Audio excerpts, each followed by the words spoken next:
The personal part of it equaled the music, and the music equaled this relationship and brotherhood. Decades of subtle influence have marked Robbie Robertson's journey with the band, as his distinctive musical vision helped shape one of rock history's most influential groups.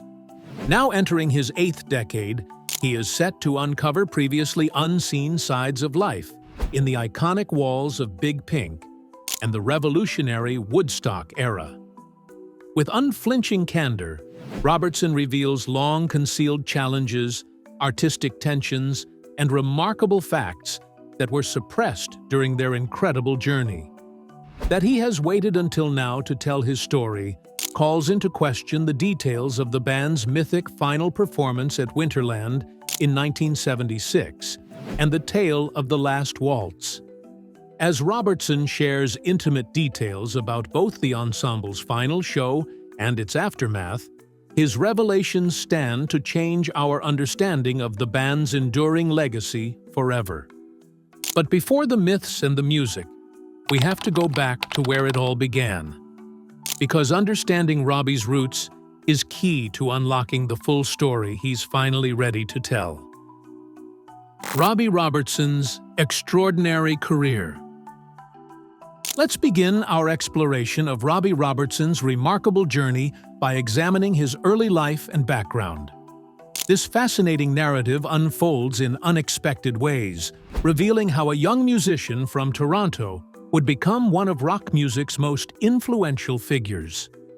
Born on July 5, 1943, in Toronto, Ontario, Jaime Royal Robertson emerged from a unique cultural heritage. His father, a native and Toronto-born person, and his mother, one of the members of the Six Nations Reservation of Brantford, Ontario, Mohawk tribe, gave him a strong cultural background, on which he founded his work afterwards. Robertson's childhood years were musically shaped by occasional visits he undertook as a child during summers to the Six Nations Reservation, and he was taught there by his relatives to play the guitar. This early musical experience would prove critical in helping to shape his future career. During his teenage years, he performed in Toronto's active music scene with various bands like Little Caesar and the Consuls, Robbie Robertson and the Rhythm Chords, Robbie and the Robots, and Thumper and the Trombones. His songwriting abilities surfaced early, as seen when Ronnie Hawkins cut 2 of his compositions, Hey Bobaloo and Someone Like You, for his Mr. Dynamo LP.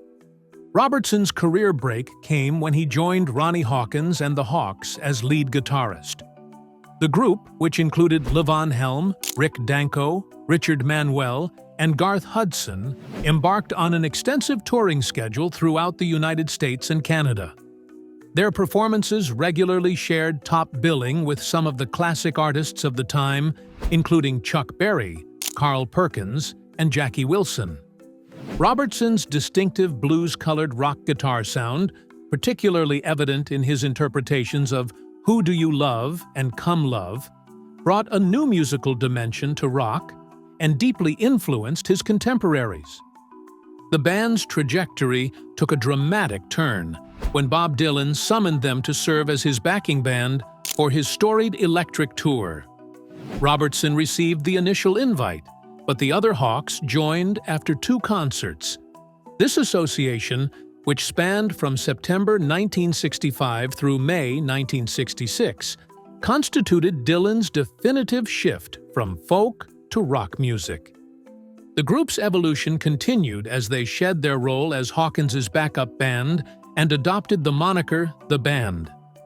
They reached their artistic breakthrough with the 1968 release of Music from Big Pink, which featured some of Robertson's exceptional songs, including The Wait, Caledonia Mission, and Chest Fever. The album garnered widespread respect among musicians like the Beatles, Eric Clapton, and the Rolling Stones, who admired its revolutionary approach to roots music.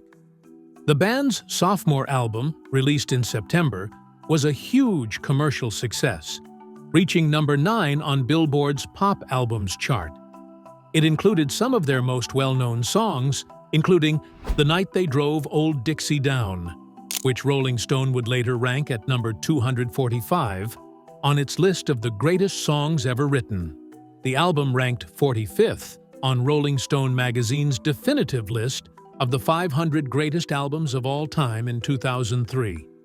Their third album, Stage Fright, released during the summer months, climbed to number 5 on Billboard's pop album charts. The album showcased Robertson's songwriting skills with tunes like the title track and The Shape I'm In. The band's influence extended beyond their albums as they became the first North American musical band to be featured on the cover of Time magazine, further cementing their status as cultural icons. Robertson's artistic vision was not limited to music when he entered the world of filmmaking. He made his acting debut with Gary Busey and Jodie Foster in Carney, 1980, for which he also scored and produced the musical soundtrack. His collaboration with Martin Scorsese began with Raging Bull, 1980, for which he served as music producer, a creative relationship that would continue to produce numerous award-winning film scores. The band's farewell concert, which Scorsese filmed in The Last Waltz, marked a career crossroads for Robertson. The concert, held on Thanksgiving Day, November 25th, at San Francisco's Winterland Ballroom, featured an astounding array of special guests, including Paul Butterfield, Eric Clapton, Neil Diamond, Bob Dylan, Emmylou Harris, Ronnie Hawkins, Dr. John, Joni Mitchell, Van Morrison, Ringo Starr, Muddy Waters, Ronnie Wood, and Neil Young. Robertson's solo career soared due to his 1987 debut album, his eponymous effort, on which he and Daniel Lanois co-produced. The album's music and lyrics were heavily influenced by his Haudenosaunee heritage, and it produced him hit singles like Showdown at Big Sky and Somewhere Down the Crazy River. The album earned him a 1988 Grammy nomination for Best Male Rock Vocal and earned a Juno Award for Album of the Year in 1989. His subsequent efforts reflected an increasingly focused interest in his native roots. Music for the Native Americans, a soundtrack for a PBS television documentary that he recorded with Kashtan and other Native artists, sold over 75,000 copies in Canada. The album earned Robertson a Juno Award for Best Producer. His sophomore album, Contact from the Underworld of Red Boy, brought him a second Juno Award and a Native American Music Award in 1999. All this helped bring Indigenous music into popularity.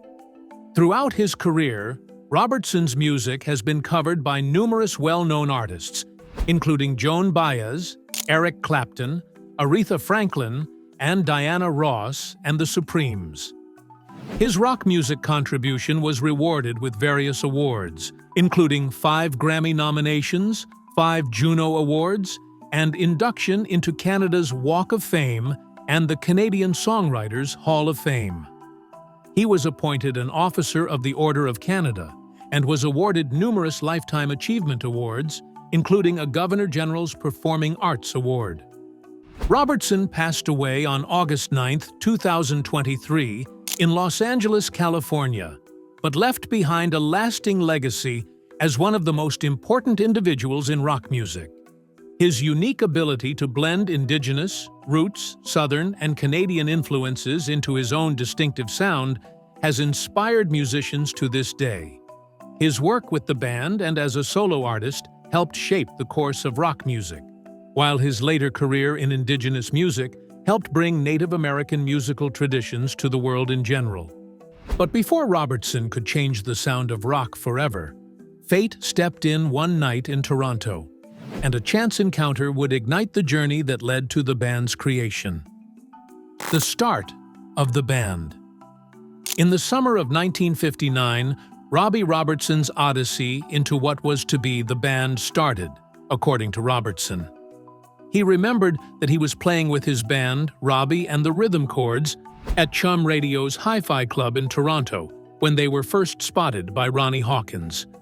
Hawkins was so taken that he sat in with them for a number of songs and later invited Robertson to join his band, the Hawks.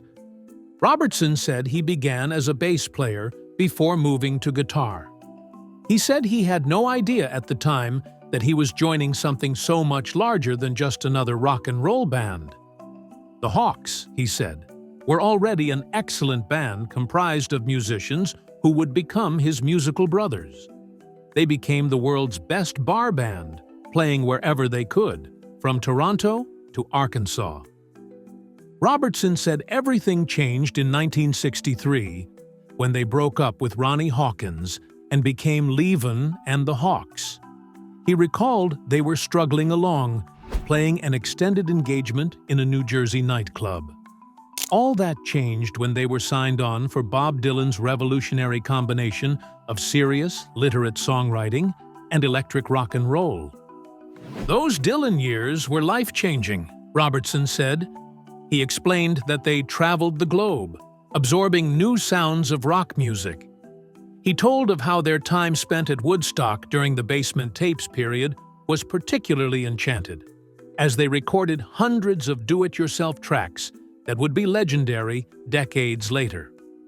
Robertson explained that by the time they had completed their work with Dylan, something magical had occurred. The Hawks had evolved into their own separate entity, with their own style and sound. Robertson explained that in 1968, they released music from Big Pink, and suddenly they weren't the Hawks anymore. They were the band now. He explained that their first two recordings were immediate classics with dense, rich musical statements that would last through the years. He explained that they had accomplished something special, a true musical democracy where none of the members were merely instrumentalists. He discussed that they did it all together: vocals, instruments, and songwriting. Robertson recalled that it was incredible how they had developed from Ronnie Hawkins's backup band into their own distinct sound. He stated they had developed into something so much greater than the sum of their individual components. They had developed into the band. Robbie Robertson's flight into the band.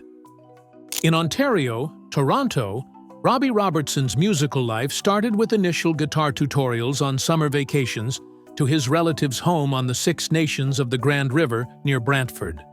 His path to becoming one of rock music's most influential figures started when he played with Ronnie Hawkins' Hawks in 1960, where he would meet his future band members Levon Helm, Rick Danko, Richard Manuel, and Garth Hudson.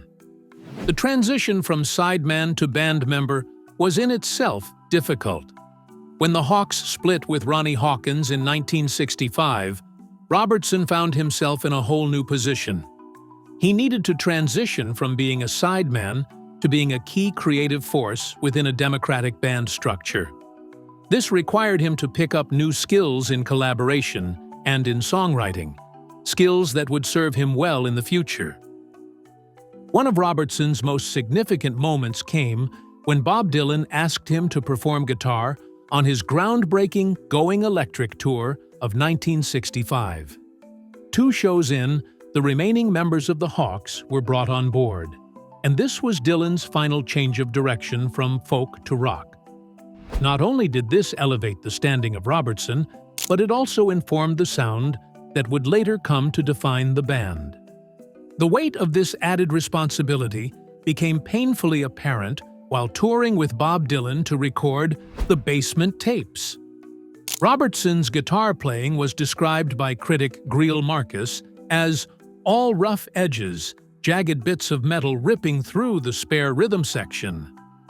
The period was his coming as a definitive voice in rock music, and his songs would soon become the foundation of the band's persona. When the band signed with Capitol Records and put out their debut album, Music from Big Pink, Robertson's writing abilities truly came to the forefront. The album featured now classic tracks like The Weight, Caledonia Mission, and Chest Fever. His own writing style, later described as small chapters of freshly minted American mythology, lyric and funny, funky, and mysterious, helped to make the band one of the most influential bands of its era. The transition was not without its pressures. As the band's chief songwriter, Robertson had to find a method of maintaining their distinct sound, but also extending creative limits. Their second album, simply titled The Band, reached number 9 on Billboard's Pop Albums chart and included most of their best-known songs, including The Night They Drove Old Dixie Down, which Rolling Stone later ranked the 245th greatest song of all time. Robertson's skillful navigation of this metamorphosis was filled with honor. The band was the first North American music group to grace the cover of Time magazine, and they topped the bill at the legendary Woodstock Music and Art Fair. His compositions have been covered by hundreds of other artists, including Joan Baez, Eric Clapton, Aretha Franklin, and Diana Ross and the Supremes, solidifying his status as one of rock music's most iconic songwriters. He vividly recalled the first meeting with Levon. Levon was a drumming sensation, and he was merely a Toronto teen who had been discovered by Ronnie Hawkins's band at the tender age of 16. His youthfulness was so pronounced that nightclub owners were afraid of letting him into their clubs for fear of losing their liquor licenses. But the moment he met Levon, he realized they were destined for something extraordinary. The early years were filled with unstructured adventures. He recalled once stealing cheese and meat from a market by filling their overcoats, while his companion distracted the cashier by purchasing a loaf of bread. Ronnie Hawkins had given him this sage advice when he first joined the band.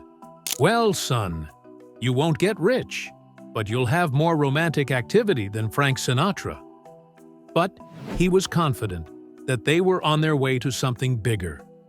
Like Bob Dylan's, their own time in the sun was the realization. He remembered that evening in Manchester, England, way back in 1966, when the audience went ugly, and Bob instructed them to play with maximum intensity as they ripped through like a rolling stone. That was when they knew that they were making history. The Woodstock years were nothing short of magical. They would meet at the Pink Ranch House, playing music with Bob during the legendary basement tape sessions. And then, when they began recording their own music, something magical occurred. They took everything they had learned from their years on the road and distilled it into this amazing new sound. A bold but low-key fusion of blues, rockabilly, soul, gospel, and country. He was the primary author of most of their songs, including The Wait and The Night They Drove Old Dixie Down. When people inquired about The Wait, he would tell them the truth. He wrote it in a single session. When asked about the origin of the tale, with all those characters like Fanny, Anna Lee, Miss Moses, Luke, Carmen, and Crazy Chester, he would remark, "I'm not particularly good at explaining song lyrics, but basically, it was just everything that came to me at the moment." All was not well, however. By 1970, things began to go wrong.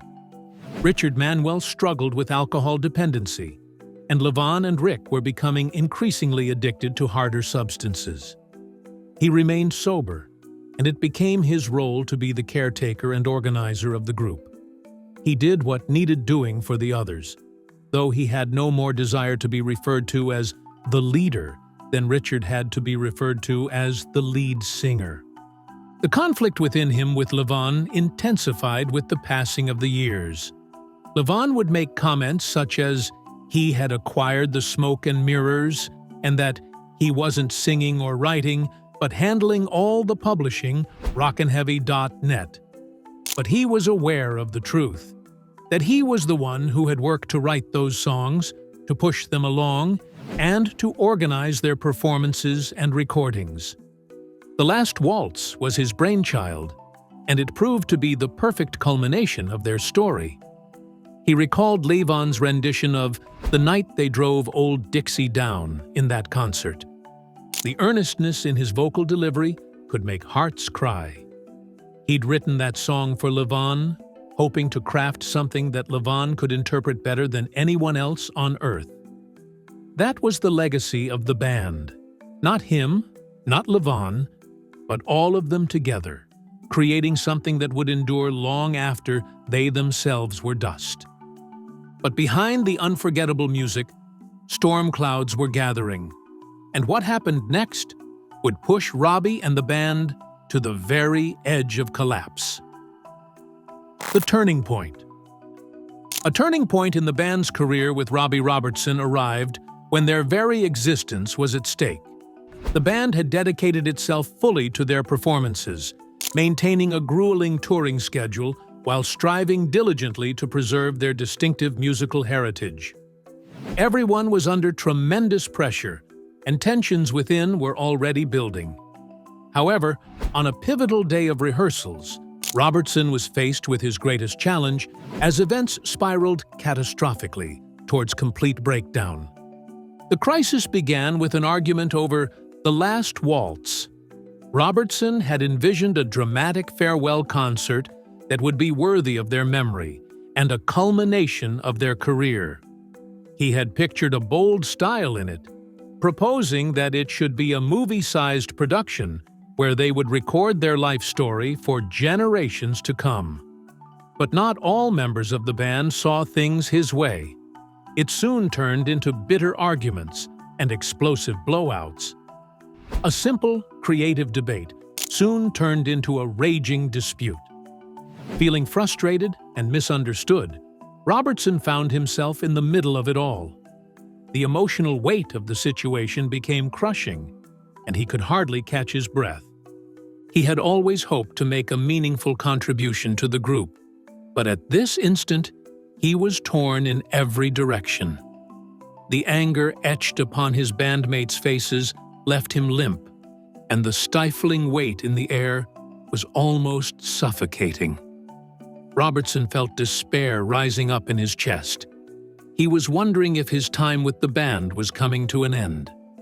That night, afterwards, Robertson remained in his hotel room by himself for a little while, contemplating the history behind the moment in which he was now sitting.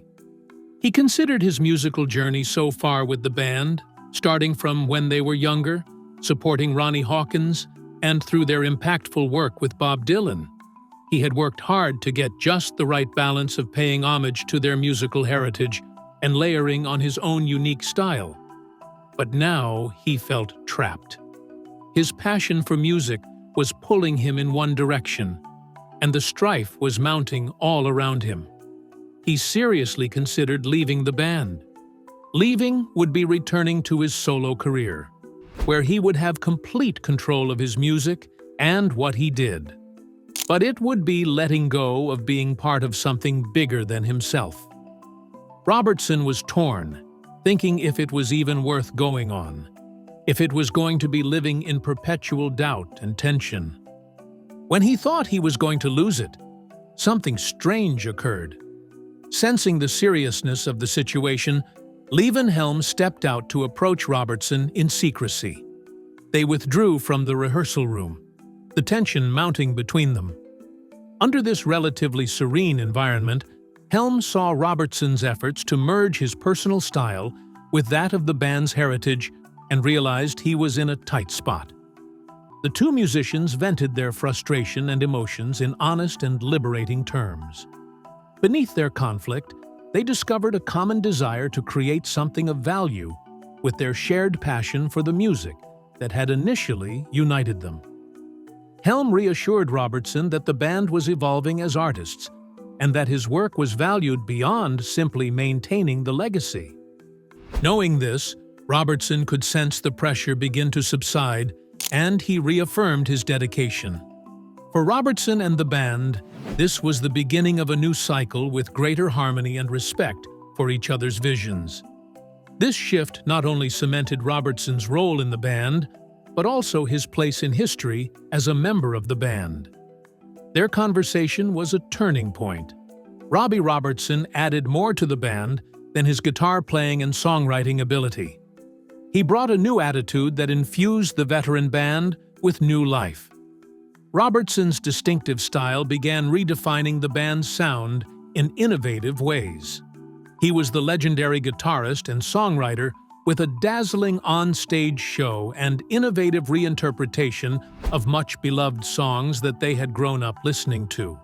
Soon, the difference was apparent to listeners. Robertson reharmonized harmonies, among other things. Most graciously, accolades came for the band's lush-sounding layered harmonies that pulled heartstrings. But Robertson's guitar voice added new depths to their harmonies. Consider songs like The Weight and Up on Cripple Creek. Even listeners could notice a new sound that retained the integrity of the originals, but brought Robertson's distinctive touch.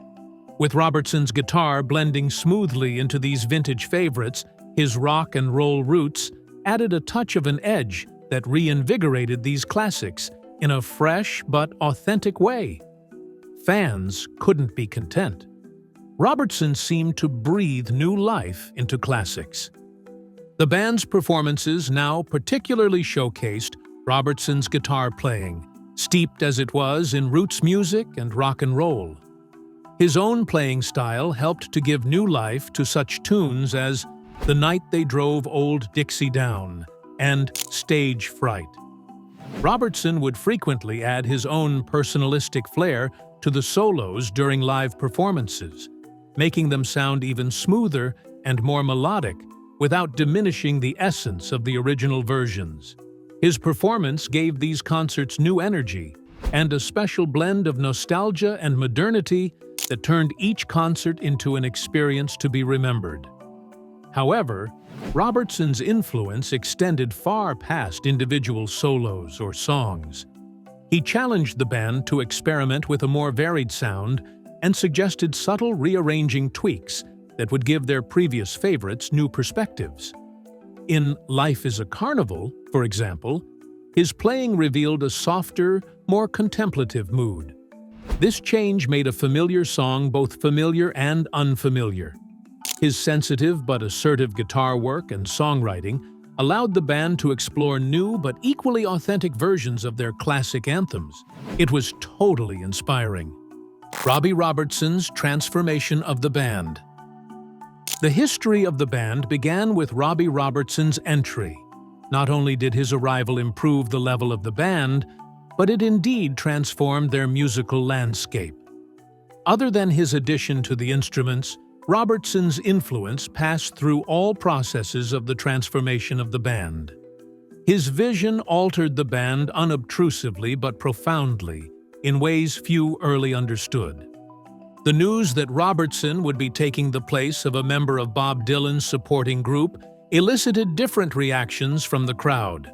Some viewed this change as a sensational new beginning for their favorite group, while others thought replacing Roy Buchanan was blasphemy.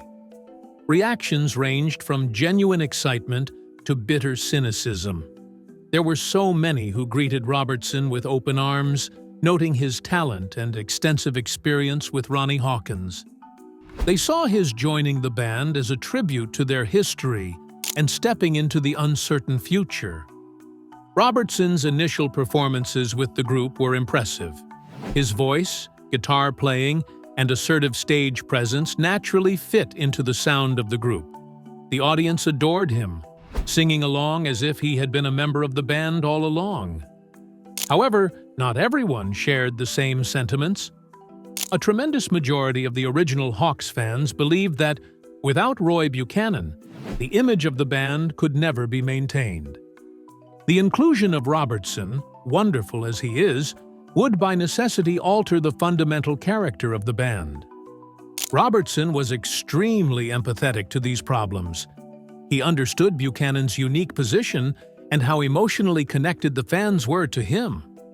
Robertson reacted to the criticism with remarkable humility and grace.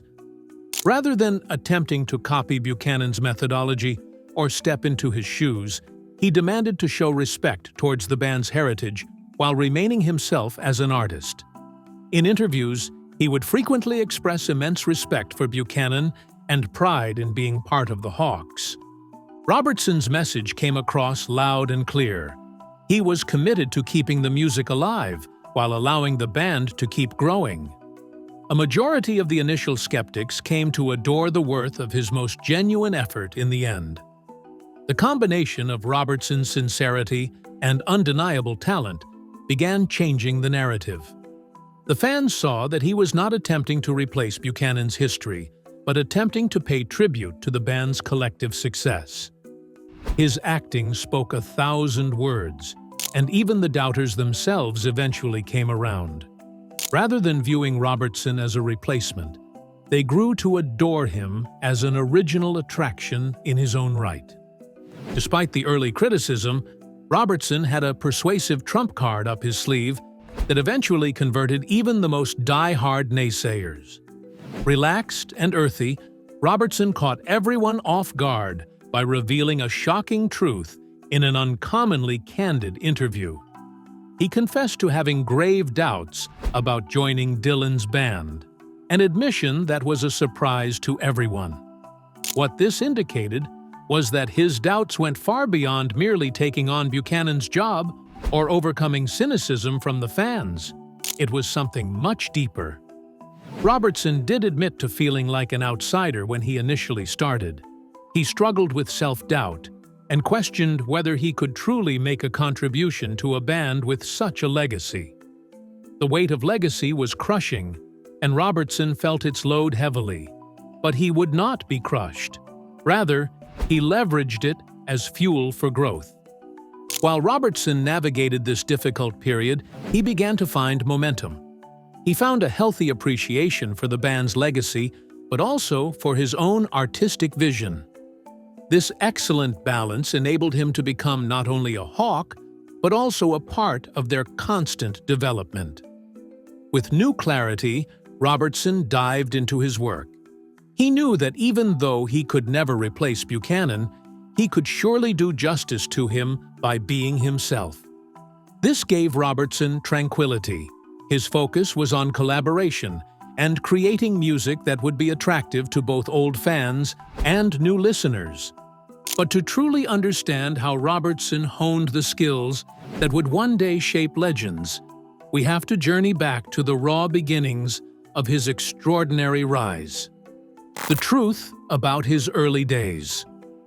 Robbie Robertson's professional career began in Toronto's Six Nations Reserve, where his native mother preserved ancient stories and ceremonies. At 16, rockabilly legend Ronnie Hawkins discovered him playing with the Suedes, remarking on his exceptional talent.